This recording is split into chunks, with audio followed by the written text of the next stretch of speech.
आज हम विद्युत जो इलेक्ट्रिसिटी चैप्टर है 10 साइंस का, उसके अंदर आंकिक प्रश्नों को समझेंगे।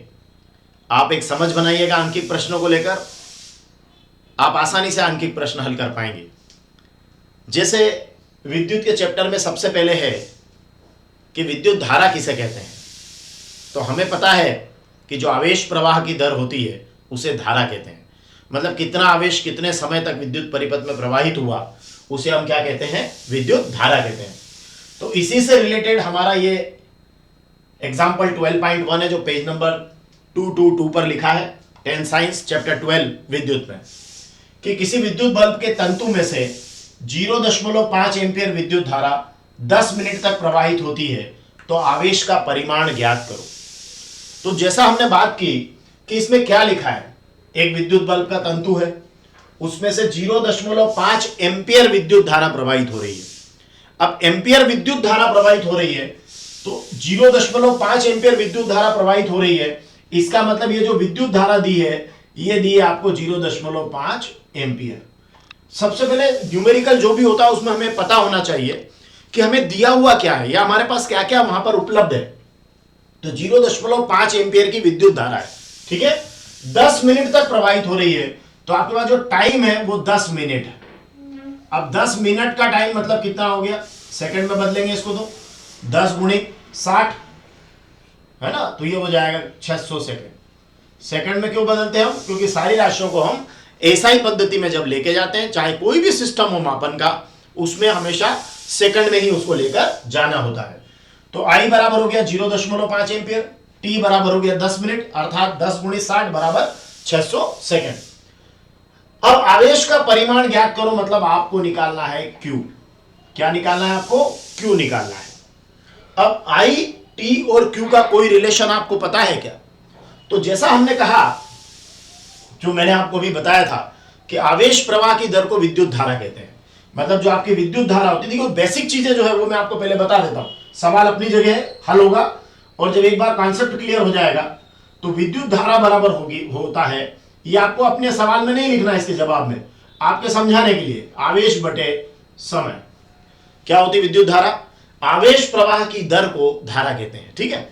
अब धारा को किसमें मापते हैं, देखिए ये सब बातें यहां पर भी लिखी है। धारा को किसमें मापते हैं, तो धारा को हम मापते हैं किसमें, एम्पियर में, आवेश को गुलाम में, समय को सेकंड में, है ना। तो ये आपका एम्पियर, ये गुलाम और ये सेकंड। देखिए एम्पियर, ये सेकंड। अब जो आने वाला है वो किसमें आएगा, उत्तर किसमें आएगा, गुलाम में आएगा, है ना।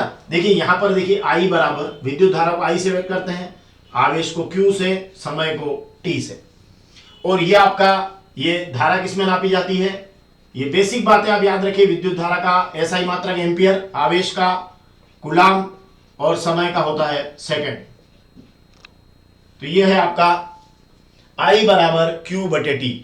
बस आपको क्या करना है, ये जो मैंने बेसिक बातें आपको बताई है, इन बेसिक बातों को आप दिमाग में रखिए, और इस प्रश्न के उत्तर में आपको इतना सब लिखने की जरूरत नहीं है। आपको सिर्फ ये लिखना है कि चूंकि I बराबर होता है Q बटे टी, दैट्स ऑल, बस इतना ही लिखना है, I बराबर Q बटे टी। अब आप देखिए नए नए सूत्र मत बनाइए कि Q is equal to I T. भाई Q निकालना है, निकाल लेंगे, अभी वो नया सूत्र बनाने की जरूरत नहीं है। धारा बराबर आवेश बटे समय पर्याप्त है। अब मान भर दीजिए आप, तो सीधे सीधे धारा की जगह आप लिख दीजिए 0.5, ये एम्पियर हो गया। एम्पियर भी अब मत लिखिए आप, ठीक है, अगर आप लिखना चाहें तो ये लिखें, लेकिन जरूरत नहीं, क्योंकि आपको पता है कि हमें उत्तर में क्यू लाना है और वो गुलाम में आएगा, ठीक है। क्यू आपका जो है निकालना है, टी आपका हो गया 600 सेकंड, तो ये 600 लिख दीजिए केवल आप, आपने एक बार वैल्यू पुट करना है। अब आप गुणा कर दीजिए, तो क्यू आपका आ जाएगा 0.5 गुणा 600, मतलब 600 में 0.5 का क्या करना है, गुणा। अब देखिए 0.5 मतलब होता है आधा, 1/2, ठीक है।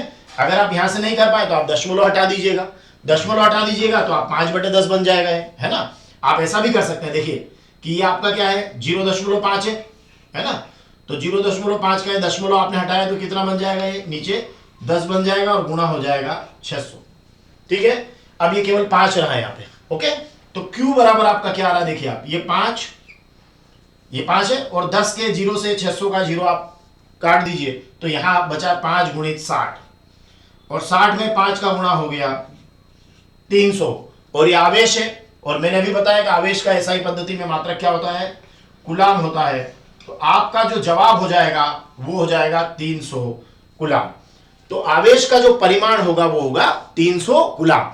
तो अगर एग्जाम में आई, क्यू और टी से रिलेटेड कोई भी प्रश्न आए तो आपको इस सूत्र का उपयोग करना है, आई बराबर क्यू बटे टी, क्योंकि विद्युत धारा जो है वो आवेश प्रवाह की दर को कहते हैं। I is equal to Q upon T होता है। आई को एम्पियर में मापते हैं, क्यू को कूलाम में और टी को सेकंड में। अगर ये इस रूप में नहीं है तो सबसे पहले आपको इनको इस रूप में बदलना चाहिए। जैसे मान लीजिए यहां एम्पियर की जगह मिली एम्पियर लिखा है तो आपको उसको एम्पियर में बदलना है। यहां पर समय अगर मिनट में लिखा है तो आपको उसको सेकंड में बदलना है। तो यहां तो आपको एम्पियर क्लियर मिल गया, यहां आपको मिनट लिखा था तो आपने उसको किस में बदल लिया, सेकंड में बदल लिया। और देन आफ्टर केवल एक formula I is equal to Q upon T हम लिखेंगे तो उससे ये सॉल्व हो जाएगा। तो धारा बराबर आवेश बटे समय, धारा आवेश और समय के रिलेशन से अगर कोई अंकिक आता है तो आपको उसको इस तरीके से हल करना है। चलिए अब हम नेक्स्ट हमारा जो है न्यूमेरिकल है वो लेते हैं। अब जैसे देखिए हमारे पास में मान लीजिए ये वाला अंकिक है जो हमारी एक्सरसाइज का 12.4 नंबर क्वेश्चन है, पेज नंबर 231 पर लिखा है 10 साइंस चैप्टर 12 में। यदि कोई विद्युत हीटर विद्युत स्रोत से 4 एम्पियर विद्युत धारा लेता है, मतलब एक हीटर है जो सोर्स से कितनी धारा ले रहा है, 4 एम्पियर की ले रहा है, ठीक है। ऐसा हीटर हमारे घर में मान लीजिए लगा है और वो 4 एम्पियर की विद्युत धारा ले रहा है, तब उसके टर्मिनलों के बीच विभवांतर 60 वोल्ट है। तो वो जो हीटर है उसके जो टर्मिनल्स हैं, है ना, प्लस और माइनस, उसके बीच में जो विभवांतर है वो कितना है, 60 वोल्ट है। एक बात हो गई। अब दूसरी बात, उस समय विद्युत हीटर कितनी धारा लेगा, वो धारा पूछ रहे हैं जब विभवांतर को 120 वोल्ट तक बढ़ा दिया जाए। मतलब पहले जो विभवांतर 60 वोल्ट था अब उसको आपने 120 वोल्ट कर दिया, तो 60 वोल्ट पर धारा 4 एम्पियर थी, तो वो पूछ रहे हैं 120 वोल्ट पर धारा कितनी होगी। मतलब आपकी यहां देखिए ध्यान से कि जो 4 एम्पियर धारा थी वो 60 वोल्ट, तो 60 वोल्ट पर 4 एम्पियर धारा, और पूछ रहे हैं कि 120 वोल्ट पर आपको कितनी धारा होगी। तो यहां अगर हम ध्यान से देखें तो एक बहुत महत्वपूर्ण बात आपको ये समझ में आएगी कि धारा, ये विभवांतर, ठीक है, धारा और विभवांतर लिखा है, यहां भी क्या है, विभवांतर है और धारा पूछी, विभवांतर धारा, ओके, दिमाग में आ गया, विभवांतर और धारा, ठीक है। अब विभवांतर और धारा दिमाग में आ गया तो आपको याद आएगा ओम का नियम, क्योंकि यहां क्या हुआ है कि ये हीटर है, वही हीटर है, हीटर नहीं बदला है, हीटर नहीं बदला है और 4 एम्पियर की विद्युत धारा है, 60 वोल्ट का विभवांतर है, फिर 120 वोल्ट का विभवांतर है और विद्युत धारा पूछी है। हीटर चेंज नहीं हुआ है, मतलब उसका प्रतिरोध उतना का उतना ही है, आर नहीं बदला है। तो फिर हम क्या करें, यहां से आर निकाल लेते हैं और वो यहां रख देंगे ओम के नियम से, क्योंकि ओम का जो नियम है, देखिए समझिए, अब मैं वही फिर आपको मैं बेसिक बात बताना शुरू कर देता हूं कि जो ओम का नियम है, क्योंकि ये प्रश्न ओम के नियम पर आधारित है। ओम का जो नियम है उसका सूत्र क्या है, V is equal to I R. क्या है, V is equal to I R, यही है, ये विभवांतर, ये धारा और ये प्रतिरोध। और यहां से अगर आप R निकालते हैं तो क्या होता है, वो होता है V अपान आई, ठीक है। ये काई में होता है, R ओम में होता है, V विभवांतर है, किस में होता है, ये वोल्ट में होता है, और धारा I किस में होती है, एम्पियर में होती है। ये बेसिक चीज है, जब आप बार बार इनको देखेंगे तो आपको ये तैयार हो जाती है। तो ये R इज इक्वल टू हुआ V अपान आई। ये R जो है दोनों ही परिस्थितियों में समान है, नहीं बदला है। तो हम इस ओम के नियम की मदद से इस प्रश्न को हल कर पाएंगे। क्यों हल कर पाएंगे, क्योंकि दोनों बार V और I का रिलेशन है, V और I का रिलेशन है। तो आपको क्या करना है, फर्स्ट बार में आप ओम का नियम लगाइए और R निकाल लीजिए, वो जो R होगा वो सेकंड बार के लिए भी उतना ही होगा, तो फिर R रहेगा, V रहेगा, I निकाल लेना, है ना। तो कुल मिलाकर आपको ओम के नियम से इस प्रश्न को हल करना है। तो आपको जब इसका उत्तर आप लिखेंगे तो पहली बार में आप लिखिए, है ना, जब पहली बार में, मतलब फर्स्ट बार में क्या हुआ, पहली बार देखिए आप, क्योंकि इसके दो टुकड़े हैं इस प्रश्न के, एक बात समझिए, इसके दो टुकड़े हैं। पहली बार में देखिए 4 एम्पियर विद्युत धारा, आई कितना हो गया, ये विद्युत धारा हो गई आपकी 4 एम्पियर, ओके। टर्मिनलों के बीच विभवांतर 60 वोल्ट, V हो गया 60 वोल्ट, ठीक है। यहां V लिखा मतलब ये वोल्ट है, ये A लिखा मतलब एम्पियर है। अब यहां से आप R निकाल लीजिए, जैसा कि मैंने आपको बताया। तो देखिए मैं निकाल रहा हूं R is equal to V upon I. यहीं आपके लिए वैल्यू पुट कर देता हूं, v की जगह 60, i की जगह 4, 60 में 4 का भाग लगाएंगे तो ये कितनी बार जाएगा, 15 बार। तो ये हो गया R आपका हो गया 15 एम्पीयर, ठीक है, सॉरी 15 ओम। ओके, अभी आपका R हो गया 15 ओम।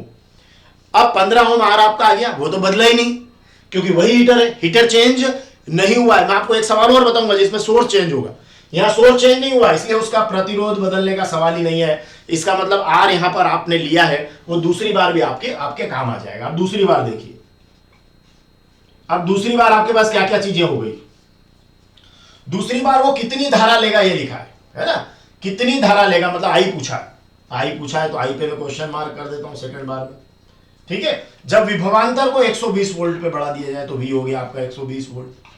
ये आपको दिया है, ये दिया है 120 वोल्ट, है ना। ये यहां पर आपको 120 वोल्ट सेकंड बार में क्या है, उस समय मतलब दूसरी बार आपसे पूछा है तो विभवांतर 120 वोल्ट दिया। और देखिए आपने R निकाला हुआ है 15 ओम, ये भी आपके पास अब आपके पास में आ गया। ये ओम का निशान इस तरीके से भी आप लगा सकते हैं। ओके, अब आपका वही वाला फार्मूला काम आ जाएगा। R is equal to V upon आई लिखा है, आपको आई चाहिए, आप यहां से ओम के नियम से आई भी निकाल सकते हैं। देखिए मैं आई का सूत्र बता देता हूं। आई क्या होगा, आई होगा V बटे R। और हालांकि मैं तो एक बात कहता हूं, आप केवल हर बार यही सूत्र लिखिए ना, V is equal to I R, बार बार 50 सूत्र याद करने की जरूरत नहीं। R is equal to V upon I भी मत लिखिए, V is equal to I R लिखिए। और V is equal to I R लिखकर आप वहां से R का मान निकाल लेना, है ना। मान जब आप भरेंगे जो अज्ञात पद होगा अपने आप निकल कर आएगा। तो चलिए अब यहां से आई निकालना, तो आई इजिकल टू में लिख देता हूं। देखिए मैं ऐसे भी लिख सकता हूं, V is equal to I R. Okay, no problem, मैं आपको बता रहा हूं ना, इसी सूत्र से आप सब कर सकते हैं। V is equal to I R.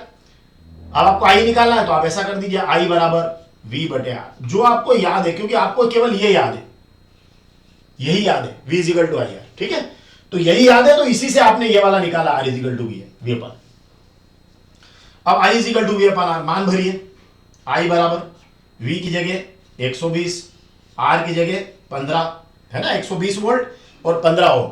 अब 120 में 15 का, तो 15 में आपको पता है कि 15 का भाग 120 में कितनी बार जाएगा, 8 बार जाएगा।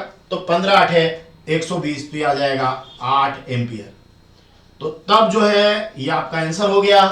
मतलब उस समय विद्युत धारा 8 एम्पियर लेगा, हीटर जो है उस समय कितने एम्पियर की विद्युत धारा लेगा, 8 एम्पियर की लेगा। जब विभवांतर को आप कितने वोल्ट बढ़ा दोगे, 120 वोल्ट तक बढ़ा दोगे। मतलब 60 वोल्ट पर वो 60 वोल्ट पर वो 4 एम्पियर ले रहा था, पर जैसे ही आपने उसको 120 वोल्ट किया तो उसने 8 एम्पियर ले लिया।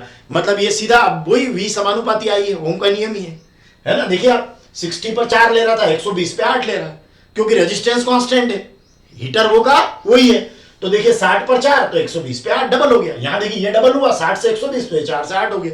तो सिंपली ये ओम के नियम से रिलेटेड एक क्वेश्चन है। अब मैं आपको